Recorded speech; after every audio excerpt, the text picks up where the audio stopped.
إنا لله وإنا إليه راجعون ورنا حدين له أو حد نجسو جاري دقمة مقكوري قبل كهيران أي وحش شيء إن وجيريودي الله ونحرسته قدومي هراء دقمة مقكوري حدنا أها قدومي كحجان كم نجي سياسة دقمة مقكوري حسن برهم مكران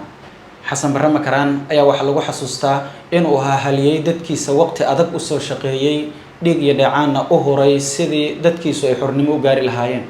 هل جنكي deegaanadan looga saaray kooxda argagixisada ee al-shabaab ayuu kaalin weyn ka soo qaatay waxayna al-shabaab dhowr mar isku dayeen in ay dilaan ama ay kharijiyaan oo ay u maleegaan fal ay ku dilayaan balse tiisa oon dhamaanin ayuu mar walba uga badbaadayay daacadnimadiisa waxa uu ahaa nin dadku ay wada jecel yihiin dadka aan iskala weynayn isagoo gudoomiye ah dadkana ku dhex jiro aadna looga jecel yahay deegaanada uu ku sugan yahay الله ونحرسته حسن برهم مكران أيام مانتي أما دقيقة كهر وحي كان ببحين السجى عيدا كلاته دقمة مقكوري قبل كهيران وحنا أي أم ببحين إن أي وضد كسران نمن توجأه أو جد كبابور كبعي أما بابور تي مقكوري سامري أي شيئا إن أي توجا وضد كسر كان هل كأيين أو آذن عيدا ما أو السجى هركعيه أو الربي إن نمك توجا وضد كبحي nimankii tuugada ahaa waxa la isku helay meel ceel hareeri u muuqata ama aan u dheerayn halka oo israsaasayn tuugadii iyo ciidankii amniga ee xasan barre uu hogaaminayay dhaxmartay uu ku geeriyooday Allah u naxariistay xasan barre makara ilaa iyo hadda